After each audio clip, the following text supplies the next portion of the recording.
इस वक्त की एक बड़ी खबर, जेल में बंद माफिया को सताया डर, जेल में मांगी बुलेट प्रूफ जैकेट, सुरक्षा बढ़ाने की भी माफिया ने की डिमांड। बड़ी खबर, दाऊद इब्राहिम से जान का बताया खतरा। ये कहानी अंडरवर्ल्ड डॉन दाऊद इब्राहिम की नहीं है, बल्कि उस शख्स की है जिसकी वजह से दाऊद इब्राहिम जराइम की दुनिया में न केवल उतरा, बल्कि उसका बेताज बादशाह बन गया।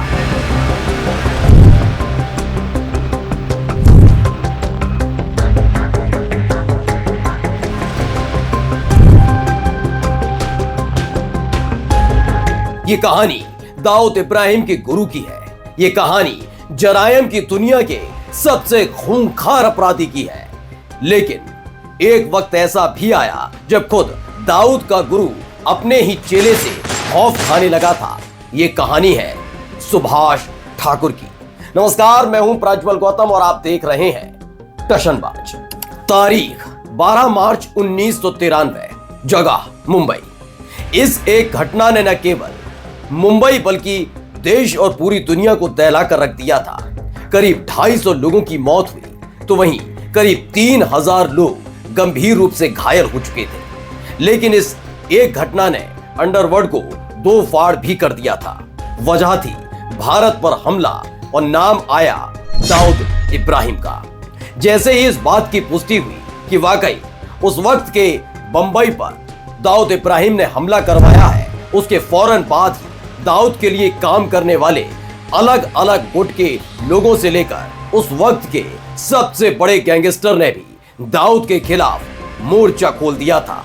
नाम सुभाष ठाकुर। वही सुभाष ठाकुर जिसकी उंगली पकड़कर दाऊद इब्राहिम जराइम की दुनिया में उतरा था। लेकिन अब उसी सुभाष ठाकुर ने दाऊद इब्राहिम की इस हरकत के बाद खोल दिया था मोर्चा। दाऊद इब्राहिम जराइम की दुनिया पर राज करना चाहता था, लेकिन वो समझ गया था कि शुरुआत बंबई से करनी पड़ेगी। उसका बाप पुलिस में था, ऐसे में सख्ती बहुत थी, लेकिन अपराध की दुनिया दाऊद इब्राहिम को खींचती थी।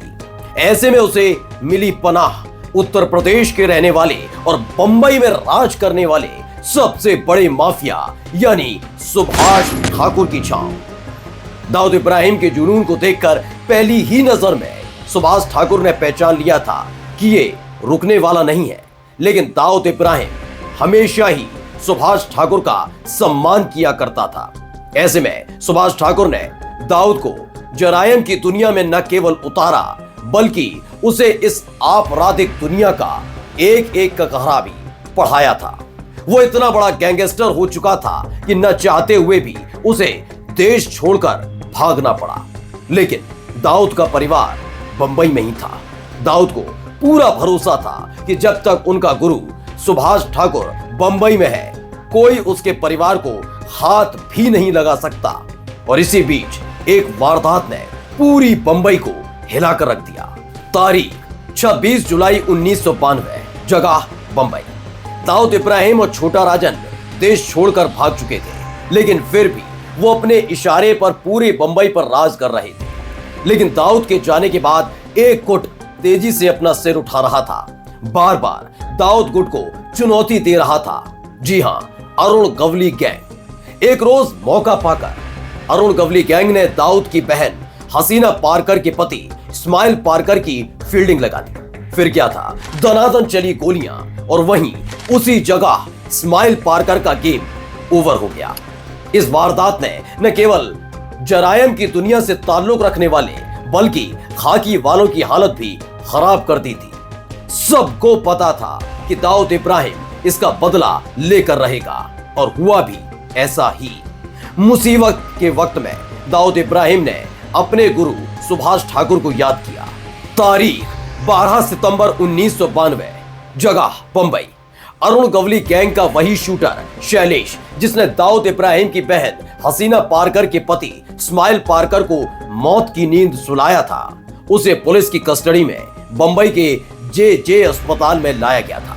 सूरज चाचू जैसे ही छिपते हैं और चंदा मामा जैसे ही आसमान में आए, वैसे ही उस जे अस्पताल में हथियारों से लैस कई लोग घुसे।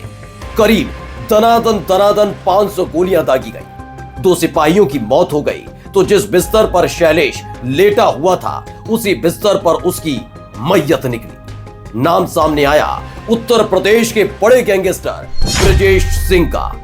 अब आप सोच रहे होंगे, बात तो सुभाष ठाकुर की चल रही थी, ये ब्रजेश सिंह कहां से आ गया?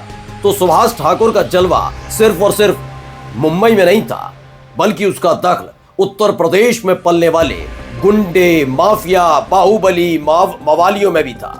इसका अंदाजा इसी बात से लगा सकते हैं कि अलग अलग गुट होने के बावजूद भी न मुख्तार अंसारी की हिम्मत हो पाती थी कि वो सुभाष ठाकुर से पंगा ले सके, न ही अतीक अहमद में इतनी ताकत थी। और तो और मुन्ना बजरंगी तो पूरी तरह से सुभाष ठाकुर की चरण वंदना करता था। ऐसे में कहा जाता है, जब इस्माइल पारकर की हत्या के बाद दाऊद ने अपने गुरु सुभाष ठाकुर से मदद मांगी तो सुभाष ठाकुर ने खास तौर पर ब्रजेश सिंह को बंबई बुला लिया था, जिसने इस वारदात को अंजाम दिया। तारीख 12 मार्च 1993, जगह मुंबई। बंबई में हर जगह दहशत थी। वजह सीरियल बम ब्लास्ट। हर तरफ लाशें बिखरी हुई थी, लोग बेचैन हो उठे थे। तभी एक कबूलनामे ने बंबई में अंडरवर्ल्ड को 2 हिस्सों में बांट दिया था। यह कबूलनामा किसी और की तरफ से नहीं, बल्कि खुद दाऊद इब्राहिम गैंग की तरफ से आया था कि साल 1992 में बाबरी मस्जिद विध्वंस के बाद बदला लेने की नीयत से दाऊद के इशारे पर ही ये बम धमाके हुए हैं। फिर क्या था? दाऊद इब्राहिम के गुरु सुभाष ठाकुर ने दाऊद के खिलाफ ही मोर्चा खोल दिया था। दाऊद इब्राहिम तक अपने गुस्से का इजहार करने के लिए सुभाष ठाकुर ने दाऊद इब्राहिम के सबसे बड़े विरोधी छोटा राजन से हाथ मिला लिया था और एक एक कर दाऊद के गुर्गों को निपटाने का काम भी जारी रखा। लेकिन सुभाष ठाकुर ये बात जान चुका था कि एक वक्त में जरूर वो दाऊद का गुरु रहा हो, लेकिन ये वो वक्त है जब दाऊद इब्राहिम चेले से शक्कर हो चुका है, यानी पहले से भी ज्यादा ताकतवर। ऐसे में सुभाष ठाकुर को एक मामले में गिरफ्तार कर लिया जाता है। अलग अलग जेलों की यात्राएं करता हुआ वो उत्तर प्रदेश के अलग अलग जेलों में रहा। लेकिन एक वक्त ऐसा भी आया कि उत्तर प्रदेश की जेल में रहने के बावजूद भी सुभाष ठाकुर को अपनी जान का खतरा सता रहा था। इसलिए ही उसने कोर्ट से बुलेट प्रूफ जैकेट और तगड़ी सुरक्षा की मांग की। वो बात अलग है कि कोर्ट ने उसकी इस मांग को खारिज कर दिया था। सुभाष ठाकुर अब भी जेल में बंद है, जहां उसके कर्म कारनामों का पूरा हिसाब किताब हो रहा है। तो टशनबाज के इस एपिसोड में तो बात हुई दाऊद इब्राहिम के गुरु सुभाष ठाकुर की। अगले हफ्ते फिर होंगे हाजिर किसी और टशनबाज की कहानी के साथ। तब तक के लिए नमस्कार।